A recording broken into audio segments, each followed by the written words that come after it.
Hey everyone, this is going to be a pretty different video, another e-bike video. I'm on the Mokwheel Scoria. That last video I did on the Ford made me think, well, what else can I go do on a Class 2 e-bike? What other kind of fun can I have? I'm going to go up to a pretty cool spot called Ringing Rocks. It's a really unique geological formation where the rocks, when you hit them with a hammer, they ring like a bell. So it's going to be about 20 miles, but we'll see what it looks like.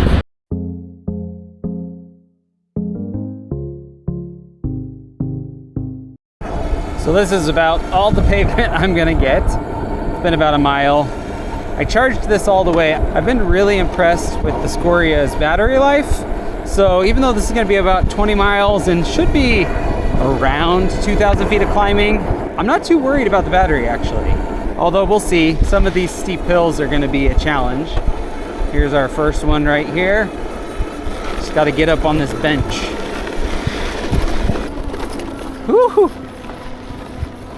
There we go.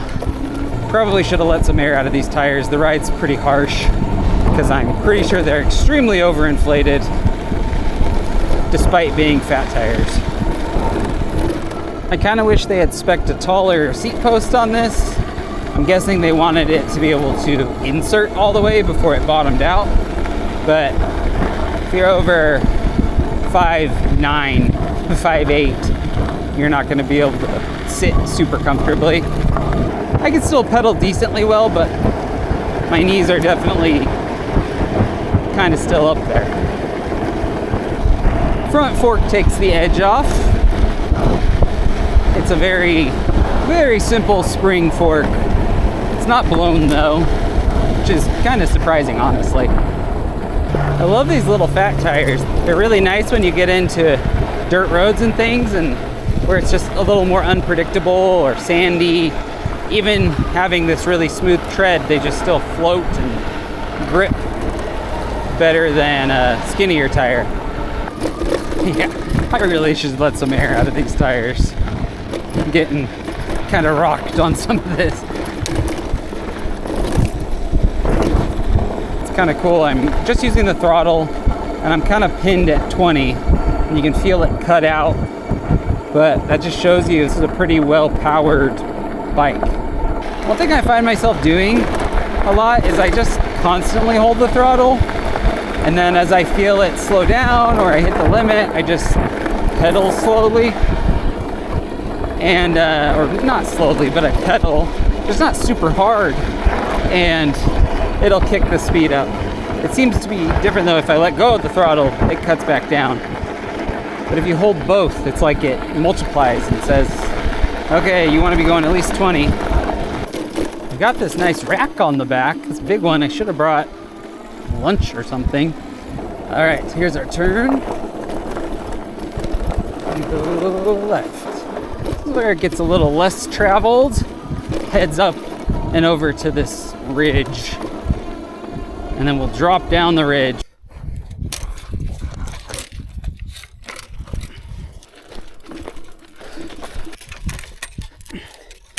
There we go. This is getting rocky. Ugh. Sure is rattling things loose. Definitely a bit of a durability test for this bike. But hey, can handle this. I'm guessing it can handle whatever you want to do with it on a bike path or dirt road. Oh goodness.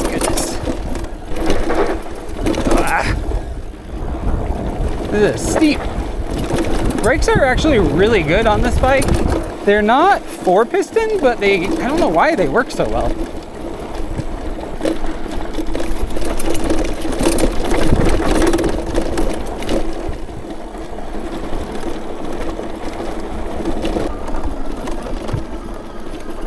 Come on. Even with that, oh come on. I'm in the wrong gear, but the torque sensor, whew. That's the nice thing about having something that senses your torque, not just your cadence. When you put all the power out, it's helping, instead of just thinking, oh, he's pedaling super slow. This is where I'm most worried about this bike. It's gonna be a super long, steepish hill. Super long is the wrong word. It's just, for how steep it gets, it's not like something you could just put your head down and stand up and power through, unless you're a professional, I guess. This is where my battery life is gonna worry me a little. I'm gonna stand and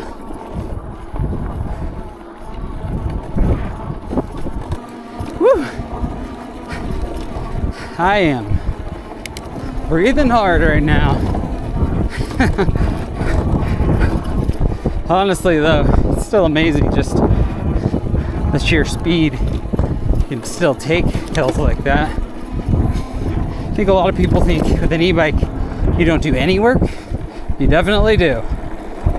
It's just giving you the assistance, because even with the throttle, sure, that means I'm not doing anything, but it's not like it's gonna work in every spot.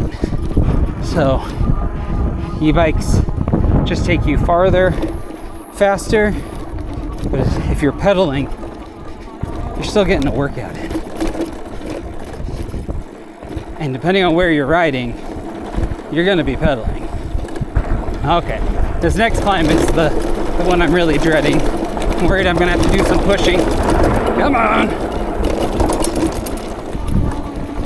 Okay. You think this is it? It's not. It goes up there.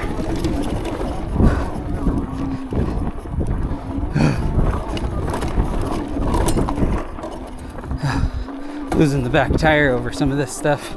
It's bouncing. Holy cow. Come on. Come on. Wheelie. Looks like we got it. I did walk for a second.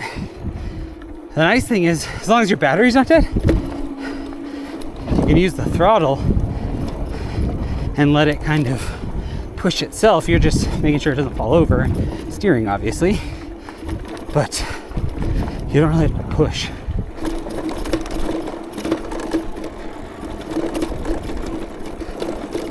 Oh man, it's a lot of climbing.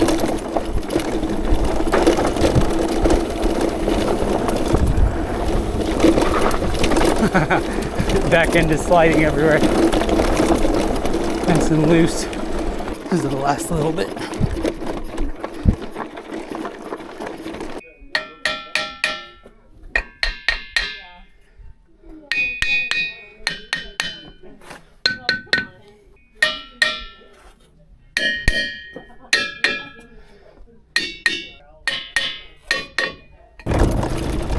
Well, it was super crowded, so sprang a few rocks and I'm headed back down, but I made it to my destination. I guess it was about 11 miles from where I started. About 50% battery, maybe a little more. So I should be good to get back, because I won't have to climb so much. I'm gonna go a little bit of a different way back though. Oh, I love this spot right here. It's so pretty in these streets. Short-lived, but at least you get a little minute of it. This is really putting up with this abuse pretty well. This is far from what they designed it for, but figured I should probably test it on that type of stuff. Oh gosh. Man, I'm getting a little brake fade in my right brake over here. Or maybe I've just burned up the pads. Surprised that it's happening in the rear first. Alright, that's the really steep section, so that should give these brakes some time to cool off. Yeah, I think that how rocky or bumpy everything feels, if I had lowered the pressure a little bit, I can't go too low because you can't do tubeless, and I really don't want to pinch flat. That would help a ton. Fat tires are extremely sensitive to pressure, so I have no idea what these are at. I would guess like 20. which is insane for a fat bike.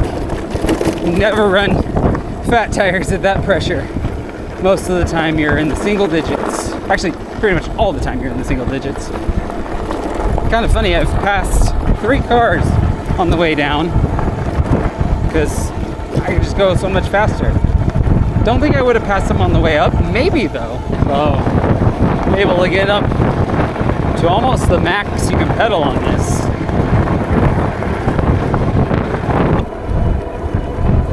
It's kind of a nice change of pace. A little bit smoother. Feels a little bit better on my butt. Decided to get off the highway and ride on this little side track. It's just kind of narrow up there. Plus this one's kind of fun to ride in. So my battery just started showing red, and I am probably 2 miles from where I parked. I'm pretty sure I'm gonna make it. Even if it dies fairly close, I'm gonna be very impressed because that was not an easy ride for this thing. So to get, it'll end up being 20-ish, 22 miles, I think. That's pretty dang impressive on a battery life. Woo! Woo-hoo! All right, looks like we're gonna make it. But hey, thanks for coming along on this random ride on the Scoria. Kind of a torture test. I have to say, it did beautifully. Better than I thought. Came out unscathed, nothing's broken, it's still shifting, it's still braking.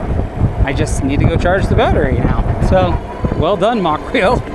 Very impressed that it made it through that. I know I didn't hit anything crazy, but that was a rocky ride. Pretty intense for amount of climbing, about 2,300 feet of climbing. So, yeah, very impressive. If you want to learn more about this bike, I put a link down in the description. I also have my first look video where I talk more about it, take it on a ride around town. So go check that out, but thanks for watching. See you next time.